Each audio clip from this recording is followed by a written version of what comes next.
All right, hello everybody, and welcome to Geopolitical Trends. My name is David Walaloo. Good to be with you as always. Very excited to be here. I got a great show for you today because we're gonna be talking about uh, how should I put it? A bribe case that's been swept under the rug. So that's what we're gonna be talking about today. But before I'll do all that, like always, I want to make sure the sound is, I tested it. It's working perfect according to the computer. I saw the light going up. That means the sound, it's transmitting from the mic into the computer. So please give me a thumbs up just to make sure. Once again, I learned my lesson from last time. But before I'll do anything, like I always do, I like to express my sincere thanks to the channel's members and supporters and to all of you subscribers. And if this is your first time here, please subscribe so you can show your support for this channel if you feel like it. You're under no obligation. So I'm going to give a shout out to new channel members and supporters. So I'm going to start with the members first. I give a shout out to TC. Thank you very much for becoming a channel's member. I also give a shout out to Stephen Smoldridge. Thank you so much for becoming a channel's member. And I also give a shout out to our latest member is Hap Yo. I hope I pronounced it correctly. Yo, it's Y-E-O-H. So thank you for becoming a channel's members. I also want to give a shout out to the channel supporters. I'll give a first shout out to Energy Wise. Thank you for becoming a channel supporters. And the last person to whom I will give a shout out is Graham Kerr. Thank you very much for becoming a channel supporters. And once again, thank you all, guys, for without you, it will be no channel. Straightforward. So that's the way I look at it. Just FYI, I'm still holding my promise that once we reach 100 members, I'm gonna do an exclusive Q&A for the channel's members, because it's only fair, guys. So we are now at 47.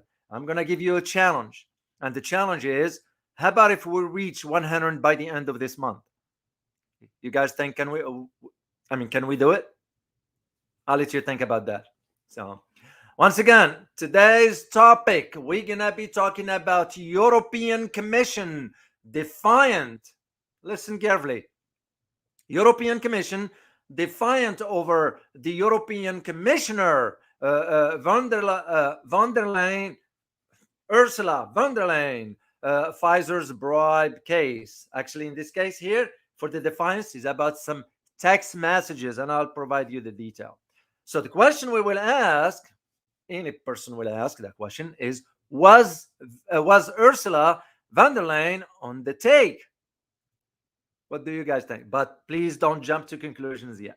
So that's why it's nice to do this topic to put things in perspective. I want to jump into conclusions here.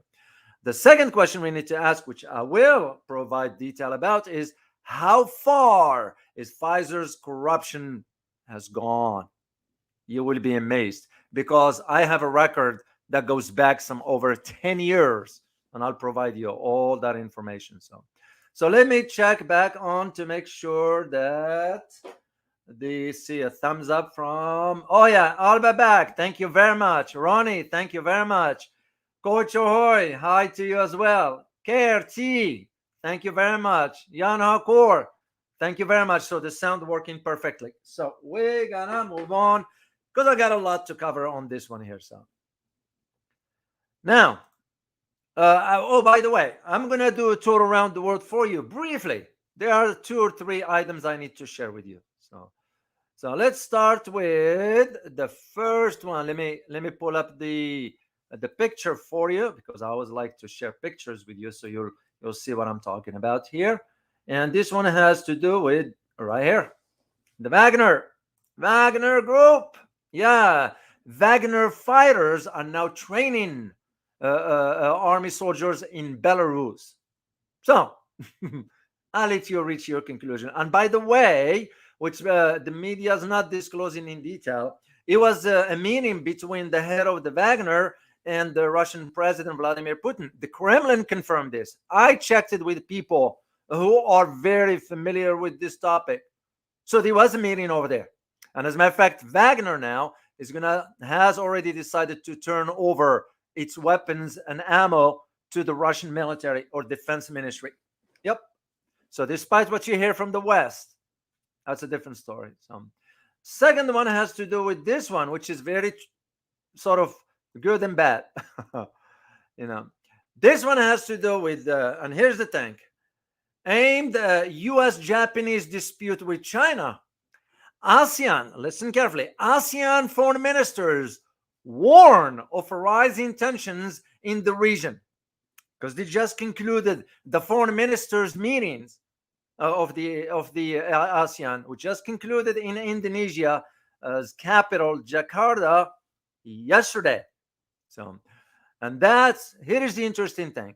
It was with the participation of the America and Russia, both of them. Despite differences and all that, they were there. And the exchange this is why ASEAN took stand about it, to make sure that, well, we don't want to be pulled into the increasing tensions that's going on. As a matter of fact, I am thinking about doing a topic about, or a video rather, about this particular topic. There's something that came out of it, very troubling. And this one has to do with India refusing to sign. Yes, it's surprising. India refusing to sign this one for the SCO, the Shanghai Cooperation Organization, refusing to sign the Economic Development Strategy for 2030. I'll get into that soon, but for now, I just wanted to share this with you. So, and the third item has to do with this prime minister who took stand for his country. You guys saw the video. I appreciate your comments and so forth. So, yeah, he's taking stand. This one is not about that. This one is about him warning. He's warning Europeans and the world for that matter, of a World War III if Ukraine joined NATO. As you might notice, my conversation yesterday with Scott Ritter on the other channel. By the way, I'm gonna have him on this channel as well. So I'll coordinate with. He's a busy man, and I'll coordinate with him. But I will have him on this channel. So this is what Orban is warning about, because it's very, very, very concerning. So, and so let's jump into our topic. And our topic. Let me show you a picture here. Here she is. From now on, I'm just going to refer to her as UDL, Ursula Von der Leyen, or UVL, Ursula Von der Leyen. And that's the chairman or CEO of Pfizer. So I'm going to get into this, but I'm going to start also with a quote from this. Money, this is a quote. Money is not the key to life, or is not the key in life. There is something called a line of integrity that must not shift based on money, etc. End of quote. And this one was written by none other than Dr. Paul Alexander. So you can look him up. I just found it very, very interesting. So, and by the way, guys, I need to also recognize something before I'll delve deeper into this. Yesterday, when we had when I had the conversation with Scott Ritter, I know some of you put some super sticker, and I couldn't acknowledge it in the middle of, because I didn't want to interrupt his talk. Because as an interviewer, you kind of learn the protocol, and I've been doing this long enough to know how things work. So I didn't mean to ignore that, and I'm gonna recognize that here, and I will do it again on the other channel next time. So I want to recognize 3 individuals. Boone, who is the channel's members on both, by the way. I want to recognize also Osiris. Thank you so much for your super sticker. And I want to acknowledge and thank Jennifer Lee for the super stickers. So I truly appreciate it. I saw it, but I couldn't interrupt because that's just the protocol, especially with a setting like this. And I know how Scott works, because we communicate, we talk offline. So, but I want to acknowledge what Boone wrote. Boone wrote, and I quote, "Happy to see Scott here after his goodwill trip to Russia. It's great to see a true soldier fighting for peace and understanding. Thank you, sir. End of quote. Boone also wrote another one for the second super sticker. And he wrote, and I quote, "Here is to having Scott here, a true warrior who fought more for peace. I am really happy to hear you talk about your trip to Russia to talk to people. We need more people like you on this earth, sir." End of quote. So I thank you very much, Boone, for your kind. And I am going to share those with, I'm sure Scott can see it, but Scott doesn't have time to go through all this. I'm going to share it with him personally. I'll text him this personally. So I want to say thank you to you. So. Now, let me also, I need to make a comment on the last video I made on both channels, one about India. I'm reading the comments, and really the individuals who spewing lies, basically, that I am being paid to say, well, that's nonsense and that's stupidity. So please don't waste the community members' time for them to be reading that nonsense, and refrain from that. So whomever is writing this nonsense, when I'm being paid by anybody, I don't speak on behalf of anybody. I speak about what's right and what's true. End of story. Apparently, it was too hard for some to digest what I had to talk about. I have nothing against India. As a matter of fact, I'm going to share a personal story with you. So, a few years ago, around 2010, 2011, I was on my way to Canada in the summertime. And I got this phone call, and they left a message, and the message was, "Hey, sir, the IRS agents are looking for you because you didn't pay your taxes," which is a lie anyway. So I thought it was one of those scams. I let it go. And the calls keep repeating till I returned back home. And one day I decided to answer that. And the person was online. And I could tell, and again, I'm not pointing fingers, but the accent was from Bahajur in India. Sorry. And I said, "What are you talking about?" Okay, so I kept the person on phone. Of course, he didn't know what I was doing. So I kept him on phone till I locked in the time that I needed for the call to be traced. Okay, I sent the letter. I hung up and said, "Okay, thank you very much." I hung up the phone. What was interesting around that time, 2010, 2011, there were a lot of phone scam calls to elderly here in America, scamming them for money. So I wrote a letter, sent it to Washington, disclosed the location where the call came from, and before you know it, 3 weeks later, it was a raid on that place. 60 in India were arrested by joint operations between the FBI and Indian authorities. And I never received a call ever since. So I'll let you guys draw your own conclusion. But for those individuals who are spewing lies, me being paid, no. It's nonsense. So I addressed the facts. India, for example, now will not support a BRICS currency that is commodity based. What does it tell you? India also refused to sign the Shanghai Cooperation Organization, SCO, Economic Development Strategy for 2030. It just concluded. So I'm even thinking of doing a video on this. What do you guys think? If you'd like me to do a video on this in which I will detail, I'll be happy to. Just leave me either yes or no on the chat box. So I will appreciate it. So, all right, let's get on our topics, because that's what we are here to talk about. And once again, we're gonna sort of not jump to conclusions and not judge. We're gonna just lay out the facts, and of course, for me, I can't reach a conclusion for you guys. I'm presenting the facts and let you reach that. So today, the discussion you and I, we're going to have, all of us, the community, it's on an important and unfolding issue, because it's still unfolding, except that the investigation was swept under the rug. What investigation are we talking about here? You have to go back to 2020, during the madness of the pandemic and so forth. So, of course, I'm not going to be saying certain names here, because remember, censorship is real, even for a democratic country like ours. So what happened back then? It was some deal between European Commission and Pfizer company. And this issue of the bribes per se has captured international attention.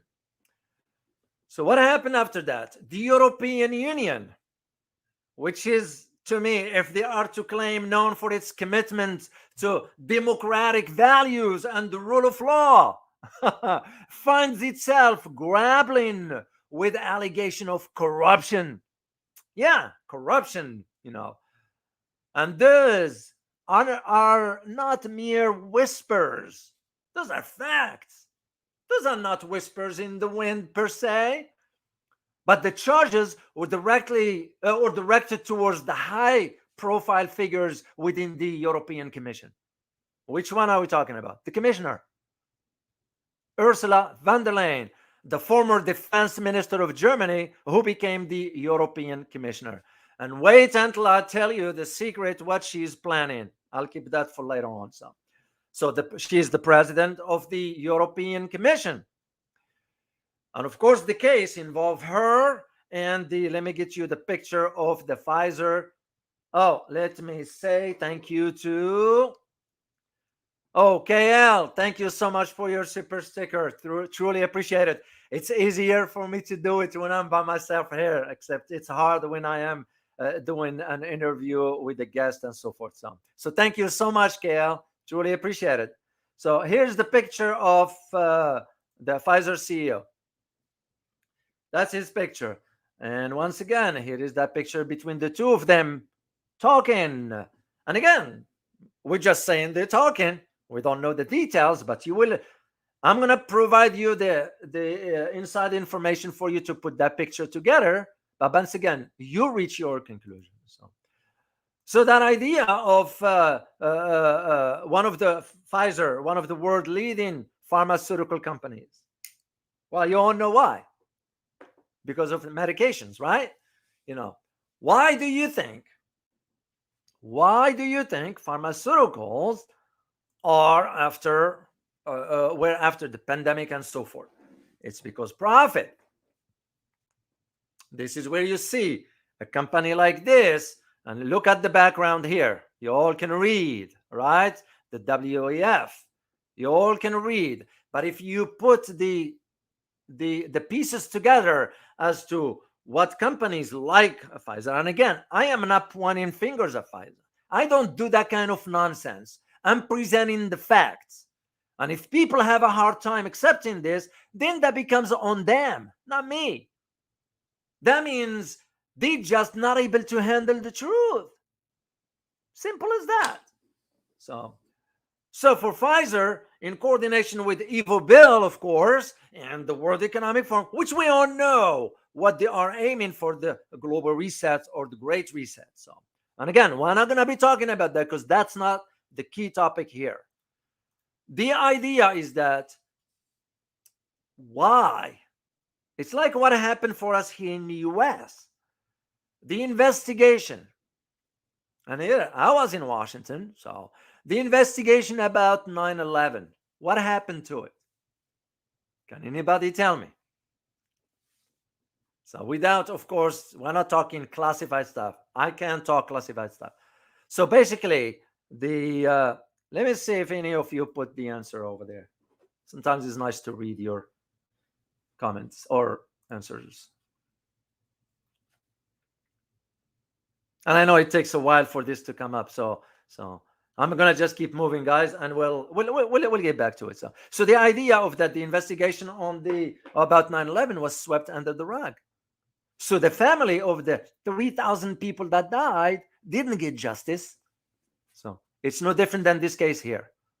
In this case, we're talking about the investigation of Ursula von der Leyen herself was swept under the rug.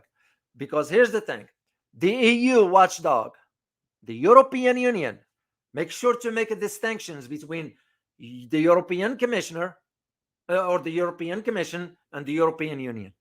Okay, so the European Union watchdog entrusted with maintaining the transparency and integrity of the Union has found its investigation, because that's the one that conducted the investigation of Ursula von der Leyen. So it found itself thwarted at every turn. Why? Because he was delving deeper into the matter as to really what took place between Ursula von der Leyen and the Pfizer CEO. Let me get his name right here, because I have his name. I wrote his name down.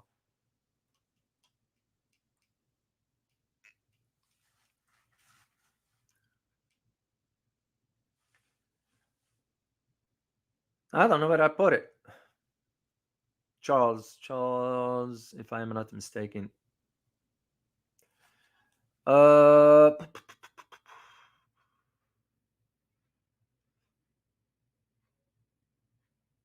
Anyway, I'll get his name later. So, and that's what they found. They found, like, at every turn, they were stonewalled. Why? It's because they wanted to get to the bottom of it and to understand what really happened. So, why the EU, the European Union watchdog, was prohibited from digging deeper into the investigation? If they found their investigation is thwarted at every turn as they delve closer, it's because what's at the heart of the investigation? Of course, the allegation of briberies. And remember, I'm using the term allegation of briberies. Till I have evidence in front of my eye. I will not say bribe for sure. For now, I will use the term allegation. But you will see towards the end, because for me, I'm getting closer to removing that word out of the verbiage, that is, which means it gives me a high probability that it's no longer an allegation.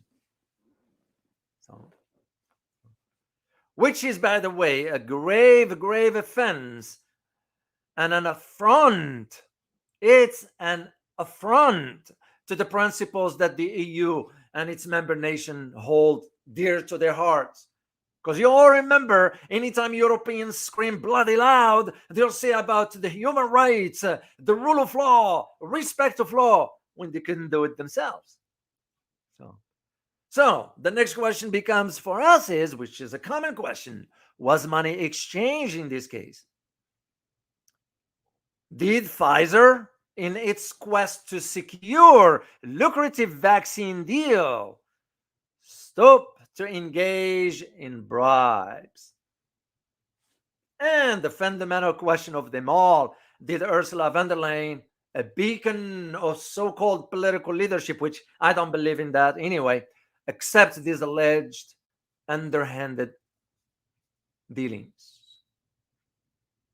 So, and that's why sort of it behooves us to bring this to the fore, because Western media went silent on this. It's no different than what we had in the United States. I wrote articles about it back in 2014, I believe, 15 or something. If you check me out on the Huffington Post, I used to write for the Huffington Post. It's there. Someone, if I find it, I'll pull it up for you guys. And I argued why the investigation was swept under the rug. Did Congress has to do anything with it? Well, obviously it did, because members of Congress themselves were lobbying for Saudi Arabia. I don't shy away from saying it, because it's the truth.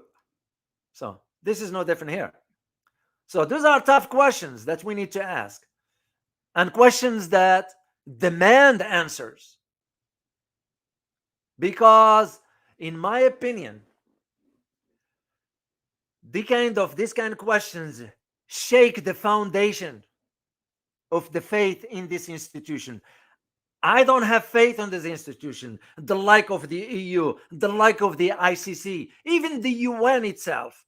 I don't have faith in those, because I've been around long enough to see how they operate, how they say one thing and do another. We are witnessing this right now in what's going on with Ukraine. Like Scott and I yesterday were talking about the idea of, if Ukraine was thinking it's gonna get in NATO, the comedian President Zelensky he's out of his league. That's one thing I can say. The guy can differentiate or know the difference between international affairs and international relations, or global affairs and geopolitics.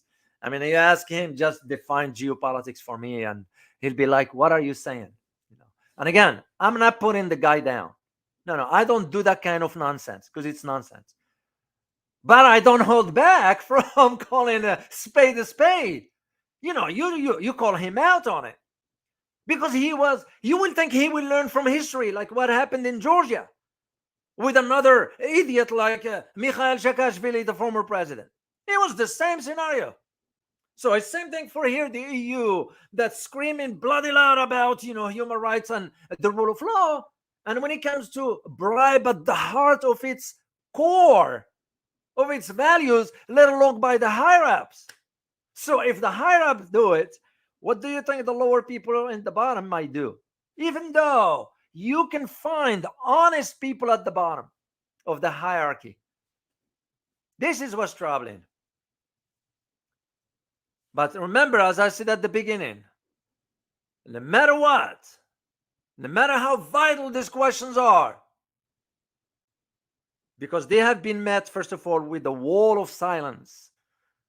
That's what prompted me to do this. And again, because of your comments also, guys, most of you suggested that. Remember when we talked last time, and I said, if you want me to do it, I don't like just to go and do, I like to do something you guys have an interest in, because your time means a lot to me. This is why I lash out at those individuals putting those stupid comments when I did the India video, because it's wasting your time for you to be reading that's trivial and nonsense, because it's nonsense. And I will never ever waste your time, no matter what. So the inquiry by the EU watchdog has been stonewalled, because how else will we explain this? I can use the term stonewalled, I can use the term obstructed, and I can use the term hindered.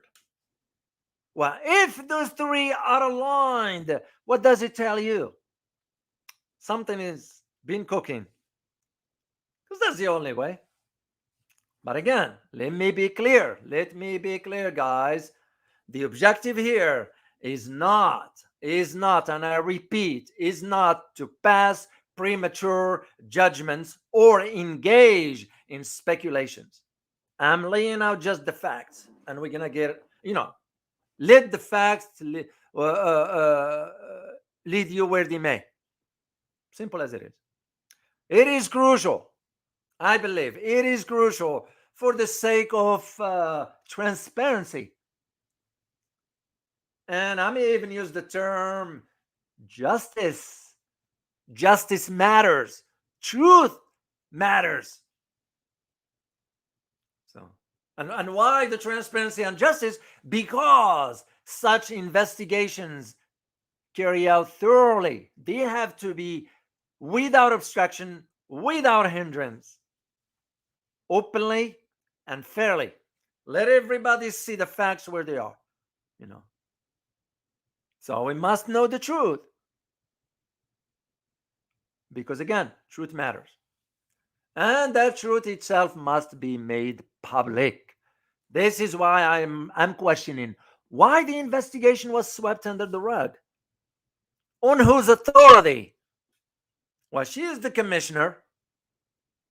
So it's because here's the thing, guys. In everything you do in life, and I'm talking general term, in everything you do in life, first of all, do it with 100% conviction. If you are convinced about it, don't do it if you are 50-50. You're either in or out. Okay, that's one. And second, transparency is not an option. It's not optional. I'm going to say to myself, oh, let me think. Do I want to be transparent today? But tomorrow, I choose not to be transparent. No, it doesn't work that way. That's what I call integrity. That's where it comes in. That's very, very important because it's a fundamental. It is a fundamental requirement for any so-called democratic system. If we are to say our system, our democracy is the great or the greatest, then let transparency be. What happened to the 9/11 investigation? Why was it swept under the rug? For the families of the 3,000 people that died, to have justice for the loved one that were lost in vain. Let alone at that time, and this is not classified, that the government, our beloved government, was aware of the chatters about it 2 months before, one in July, one in August. So, but again, you have to understand how the political system operates in Washington. I'm seeing the replica of it in Europe. This is exactly what it is.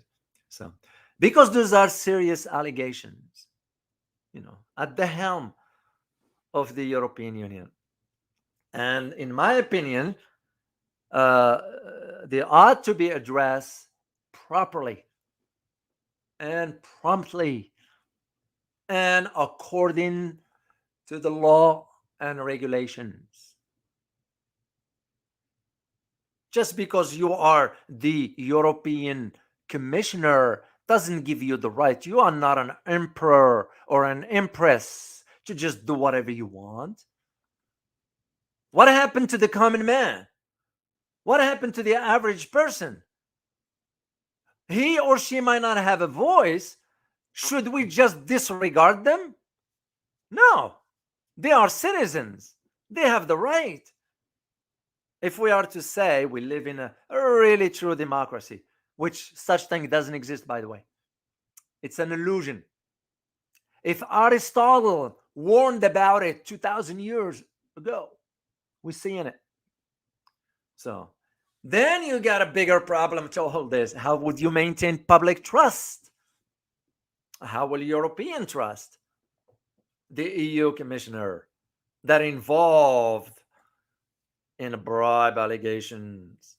So, and why will the European Union watchdog be hindered in its investigation and be blocked? What am I talking about here? It's being blocked about having access to text messages that were exchanged between, and I'm going to show you here, between these two. 1-to-1. What's concerning about this? And again, me looking in, not judging, looking in. If you are the commissioner, if you are the CEO, why are you engaging in text messages that way rather than going through your subordinate? You have aides, both of them will have an aide that handle that kind of stuff, And hypothetically, we go with the argument that, they want to have a direct communication, which is great. I'm not against it, Why now Ursula von der Leyen office is blocking access to the text messages? Why it's not allowing the EU, European Union watchdog, to take a look at what in those text messages? Like I said, transparency. If you got nothing to hide, why would you worry? Yeah, because some might make that argument, it's my privacy and all that stuff. Absolutely correct. But we're talking about an investigation here. That's what makes it different. So that becomes very, very problematic. Because now the whole, and then here's the sad part. You take something like this, bribery allegations for the European Commissioner. Then you take her statements about what happened in Ukraine by when she said, and I believe, and I could, if I recall, if my memory serves me well, she said that Ukraine is winning, which is a flat out lie. So if you take just these two emanating from her, would you even have a trust in what she says? Or the whole European, the European Union for that matter? Leave alone some other leaders. I'll put out Viktor Orban, Prime Minister Viktor Orban, somebody at least who's taking stand. The rest of them are too weak. They are too weak to take stand. And here's the interesting thing, guys. Leadership matters when it's tested. If I am to just put a suit and tie and go to the office and everything looks great when everything is fine and I call myself a leader, no, because it's when I'm tested that people is going to find out. Do I deserve that title? Because calling somebody a leader is not a right. It's privilege, and you have to earn it. That's like respect. You know, the reason I respect you guys is because you show me respect. Because you have earned it, and I have earned it towards you. That's why I will not stand for these nonsense comments that it's an insult, not only to me, but to all our community. And I will challenge whomever was spewing those nonsense or those lies, whatever you want to call them. As a matter of fact, it's not even worth talking about. And maybe that's what I need to do. I know some of you guys wrote and said, Dr. O, just move on, leave that alone. Yeah, it's hard for me. It's because I'm straightforward. I don't hold back if I need to speak the truth. So, yeah, sometimes I let it go. But again, because I care about our community. And I will defend it and protect it by any means to the best of my abilities, of course. So now becomes the idea of whether or not money was exchanged, whether Pfizer engaged in bribes, whether Ursula Von der Leyen was on the take. These are really serious questions that require urgent answers. And for the sake of the EU's integrity, and like I said earlier, for the sake of justice itself, the truth must come out one way or another. But there is one thing I need you to know. And by the way, I'm going to share links with you that you guys can take a look at it later. One of them has to do with this, with the investigation itself, because you need to see. Copy, and I'm going to share it with you here, guys, and you can read it later if you like. This is about an article that came out pertaining to this, and I'm also going to share with you because I digged into this, and I went as far back as 2011, to be exact, 2012. And what I found was very disturbing.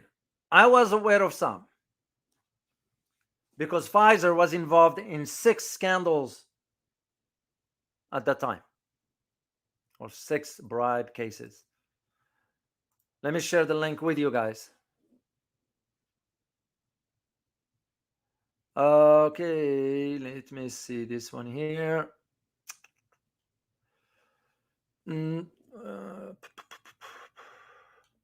Yeah, 6 scandals.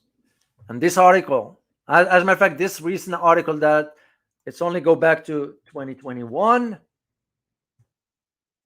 but I do have another one that goes back to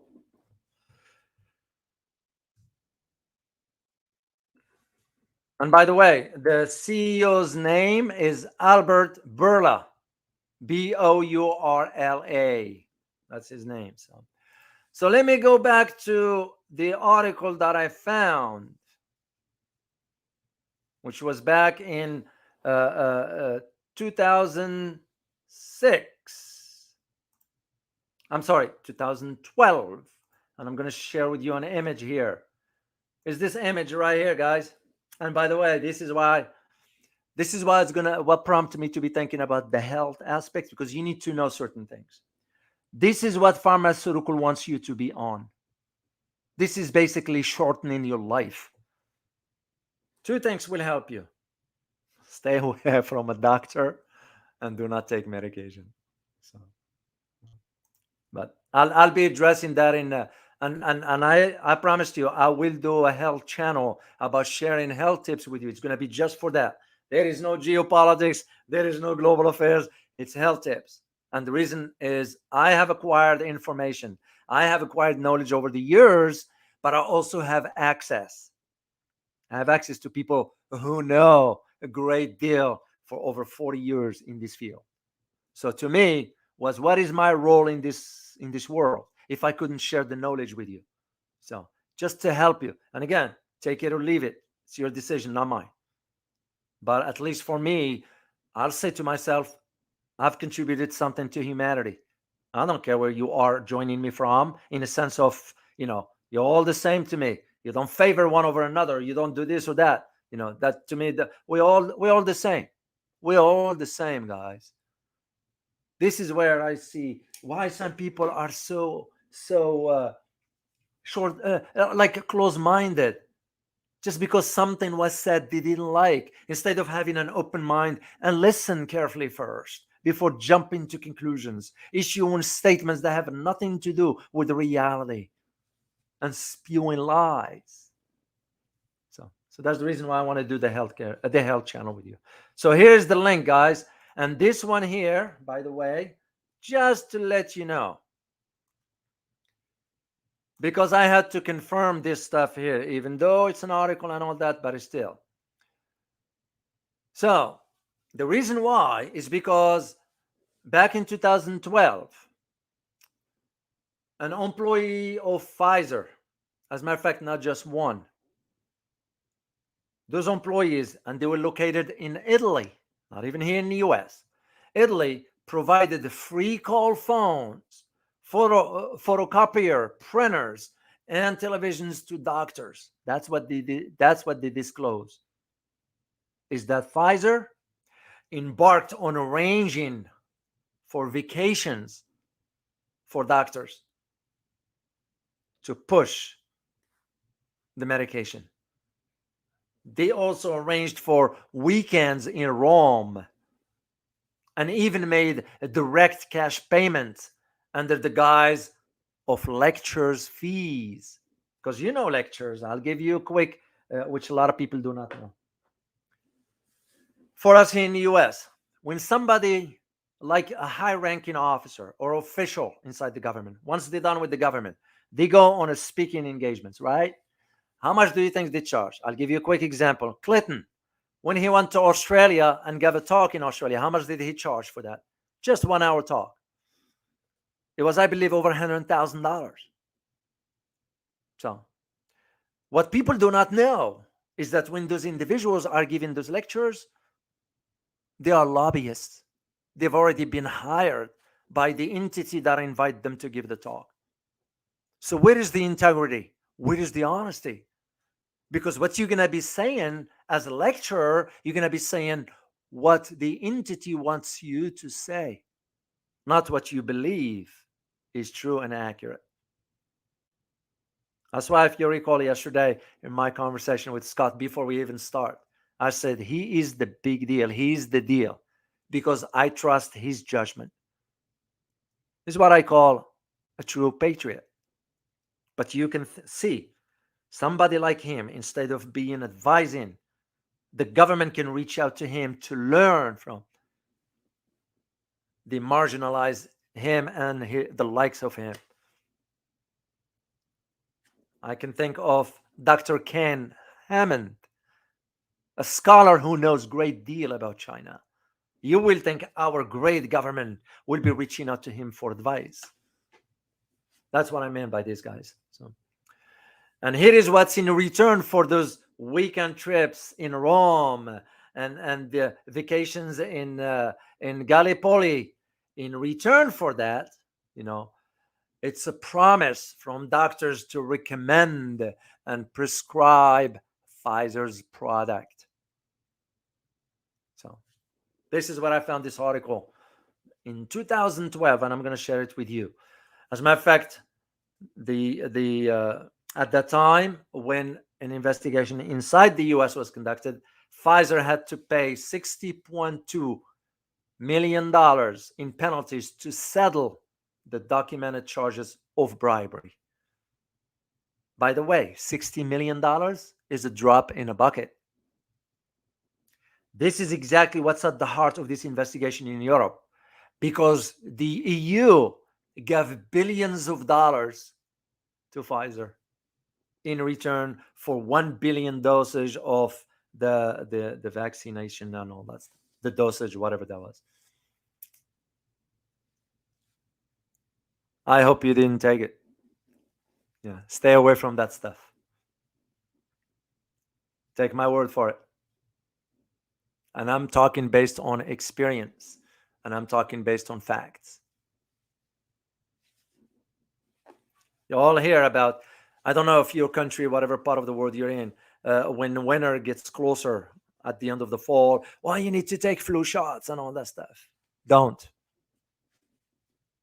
If you only know what's the ingredient in that stuff. So be aware. Be aware. That's all I can tell you here. So yeah, let me get you the link, guys. You can read this stuff later on. So because I wanna get into something very specific about Ursula von der Leyen that you need to know. Copy a link, and I'm gonna share it with you. Now let's talk about really what Ursula von der Leyen is thinking. Which, by the way, I don't believe she's qualified for the position. Same with the Chancellor of Germany, same with the Foreign Minister of Germany, because she's a German. Ursula von der Leyen is a German. She was a former defense minister. So, with no military background, with no, and I don't know how they get to these positions, but again, it's not my business. The Europeans have to live with that. Germans have to live with that.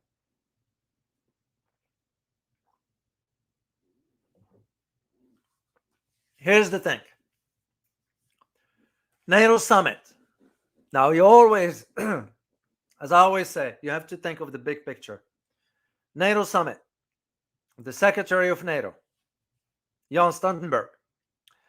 Did you guys know that his term expired 3 years ago, and he had to be renewed? Okay, or extended, not renewed, extended. And now he's trying to extend it even further. And who wants to take his spot? There are two individuals in Europe. Can anybody tell me? If you happen to be familiar with it or aware, if you do, please type it in the chat box. Two individuals, and I did mention this before in some other videos. I'm sure you remember. Let me just take a look here. And to me, these two individuals are far, far less qualified than anyone else. They just can't be. They can't be serving in this kind of positions, let alone NATO as a whole. It needs to be disbanded. NATO is a security threat, or is a threat to global security for that matter. Look at just what they're doing in Asia now. As a matter of fact, I intend to, when I invite Scott back, I intend to address something he's very familiar with. I don't want to spell it for you guys because I want to keep it as a surprise. About a topic that he knows a great deal about. And I intend to have that discussion with him, conversation with him.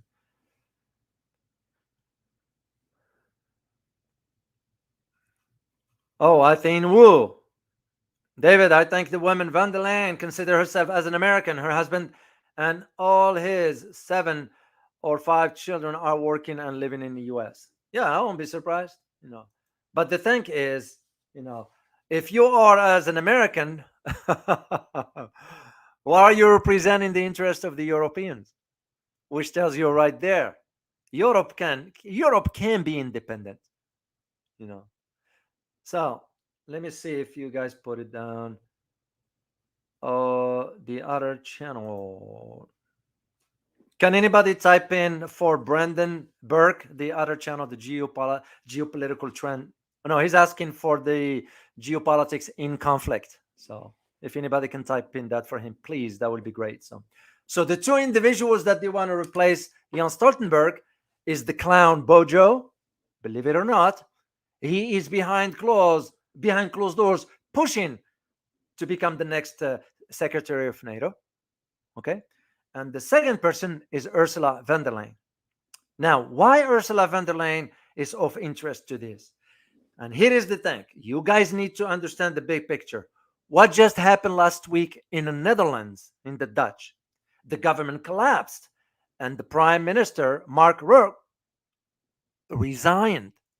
Do you think he resigned because the government collapsed? No. He resigned because he is aiming at the position of Ursula von der Leyen, which is the European Commissioner. Because the expectation is that Ursula von der Leyen will replace young Stoltenberg. Because remember, the setting that has always been set by the United States after World War II, Europe will be under our own thumb. That's why you're still seeing the many soldiers in Germany, and now we are propping up the Poles, the Polish military. We're doing the same what we've done before. So, and what happened with the institutions in NATO, like for example, NATO will always have a European secretary. Secretary General will always be from Europe. But the head of the military will always be a 4-star US general. There will never be a European 3 or 4-star general. That will never happen. At least so far that I've noticed, and I don't see any change to that trend. It will always be US. Why? Because we control the budget, we control the decision. The Ukraine conflict, we the one dictating it. And now, as Scott said yesterday, and rightly so, he nailed it when President Biden tried to lay out some way out. Because if we all of a sudden said, okay, we need to stop this conflict, that's a defeat for the West, for the US, for NATO. Because NATO understands it can't match Russia. That's a fact. Despite what you hear, despite what you read.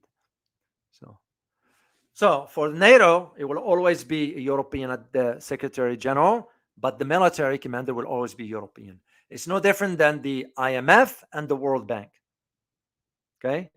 The World Bank will always be a European. The IMF will always be an American. And those positions are by design to control and maintain our dominance over Europe. This is why somebody like Orban is perceived as anti-democratic, and it's nonsense. The Prime Minister looks out for the interest of his people, which what you usually supposed to expect from a leader. You look after the interest of your people. That's what comes first. This is why the investigation was swept under the rug, because if it comes out that she did indeed take bribe, let alone she had to go jail, which I don't see how that's going to happen. They're going to work around it. It's the idea that if it comes out and she wants to run for becoming the NATO secretary, that's bad. It's already bad to begin with, because all Europe is talking about is bravado, no more, no less. There is no integrity anymore. So that's what I see. And again, I can't reach a conclusive conclusion here for you guys, because I just present you the facts, the info. You're smart enough to connect the dots. At least for me, knowing what I know about pharmaceutical. And by the way, I will be detailing with you once I launch that channel, the health channel. As far as health tips and all that, I will be detailing with you about how the pharmaceutical industry works, because I do have access to people who are inside. So, and again, for the sake of knowledge, no more, no less, because I feel that's my responsibility. So, all right, let me see if you, by the way, guys, be on the lookout for a video that I'm going to be releasing about India. Yes, I will release a recorded video about India. I don't care whether some likes it or not. It's irrelevant to me. It's what's factual. And again, I present the facts. So be on the lookout for that. I'm going to release it soon. It's different from what I did on a live stream, but it's worth your time. It's only 12 minutes or 13, whatever that was. Very, very, very short to the point. But it has some stuff in it I didn't disclose in the live stream. Not that I forgot, I just had to do it that way. Then be on the lookout for another video coming about China. Very interesting dynamics. So just be on the lookout for that, and we just go from there. I'm open to always your suggestions as far as topics, and if you want me to do the recent meeting of the SCO and how India refused to sign the what was it, the 2030, I think the 2030 yeah, the 2030 development. Yeah, that's what it was. Yeah, economic development strategy for 2030. So India refused to sign it. So I'll be happy to dig deeper into this. I might as well just do a live stream on it if you guys want it. Let me know. Just leave me a comments, and I'll be happy to do it. All right, let me see if there's a question or two, and I'm gonna sign off because I have to go do some work. First of all, where are you joining me from again? It's this, yeah. All right, Brandon, did you get the answer? I'm assuming that's what you're asking for, the geopolitics in conflict show. That's what it is. All right, Abel, good to see you, Abel. Good to see you, man. I haven't seen you for a while, so hope all is well. Good to see you. And yeah, that's the yeah, everybody answered that one. Thank you so much, guys. So let me see a question here. Oh, let me take this one here from Hong Luang. Question: wonder if the BRICS meeting will decide India fate within the BRICS group. Now, I did see a comment, and I believe the person was from India. He's saying there is the BRICS and ACU can do squat about India being removed. I don't think so. There is protocol in place. Of course, what we need to understand is that you're not going to just say to India, hey, we don't want you to attend next meeting, because it doesn't work that way. There's a protocol for that. And I don't claim to know what the protocol is. I'm going to look into it, because it will have to have a mechanism by which, because it's becoming evident now, if India is objecting to the BRICS currency, what does it tell you? If the US is about to establish a naval hub in India, what will be the objective for it? If India is rejecting the strategy, the development strategy for 2030 from the ACO, what's the objective of it? So it's almost India becoming like I won't even use the term the wild card, but is it behaving on behalf of the West? Because that's what it's becoming clearer now, more and more. So I'm sure those countries will have to figure out a mechanism by which, if a country does not meet certain criterias, what is the purpose for it to be there? That's like you in a team. Let's say you are in a cricket team or soccer team or basketball team, whatever, or a military for that matter, and you got a member of the team or two that they are just dead weight. They just dragging the team down. They just never up to their tasks. What you gonna do? Are you gonna be babysitting them? Are you gonna be always taking care of them, or are you gonna say, hey, get it together or get out? Simple as that. That's what I will do if I'm in charge of that. And I said, hey, you have two options here: get your act together or get out. Simple as that. So I believe BRICS and ACO will have to face that reality. So because where things are headed, and I think far ahead. What I'm thinking about when NATO start to really cement its presence in Asia. This is why China issued a warning to NATO. And I'm thinking of doing a video for you guys, because you need to know the implication of that warning. That's the way I see it. I'll give them the option. You either work with us or just get out. We'll replace you with another team player. Simple as that. So that's what I see probably what they're going to do.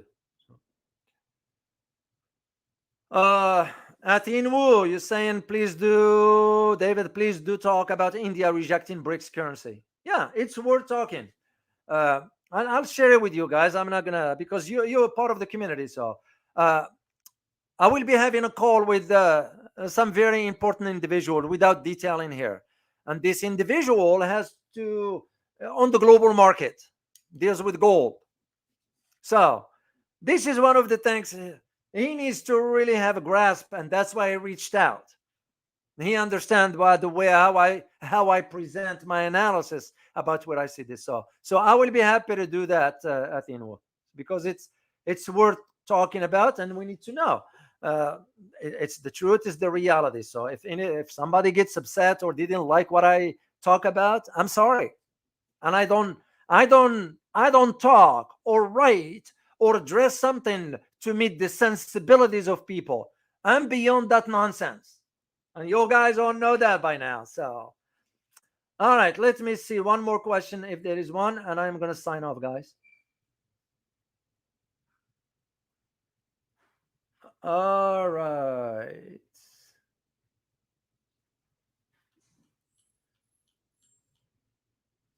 Oh, lover of the Russian, thank you so much for your super sticker. Truly appreciate it. A brilliant show with Scott Ritter. It was indeed. I will have him back on this channel also, and the other one. Scott and I will talk offline. So, in the military intelligence, it was a small community. We know each other. So I know somebody put a comment like, Doctor, I didn't know you were in the military. Yeah, how do we know? I usually don't talk much about my things. So, but this is why, guys, I put the brief bio in the description just for those who might be the first time. So they know at least what are they getting in this channel. Because I really don't want people to waste their time. If this channel is not for them, don't waste your time, man. Don't waste your time. Because I don't talk about silly stuff. And if you are here to learn and educate yourself, and I had it yesterday with my own son, that he's only 16 years old, and start asking questions that matter. And one of the questions he asked me, why are we only having two parties in America? I mean, for 16-year-old to be asking that question. And I usually don't talk much politics to him. I always tell him, I'll answer you if you have questions. But I'm not going to just, because he has to learn to have a curiosity, to have critical thinking. And that has to come from within. So I was very, very surprised by his question. And I told him, sure, we'll sit down and talk. So yeah, I'm going to have Scott Ritter again. And thank you so much for your super sticker. So, all right, I'm going up. Jack, good to see you, Jack Robert, as always. And I'm seeing some names here that would in SK Wong. Good to see you again. Alfredo, good to see you again. Ronnie, good to see you. Kerti, good to see you. Yeah, it's always a pleasure to be with you guys, and I mean it. I don't sugarcoat things, and I mean it. If I didn't mean it, I wouldn't even be here. So, anyway, guys, I wish you a pleasant weekend. Make sure to take some rest for yourself. Just chill out, do nothing. That time is also important, and I look forward to seeing you next time. As always, remember, geopolitics impact your daily life in more ways than one. Till next time, guys. Bye bye.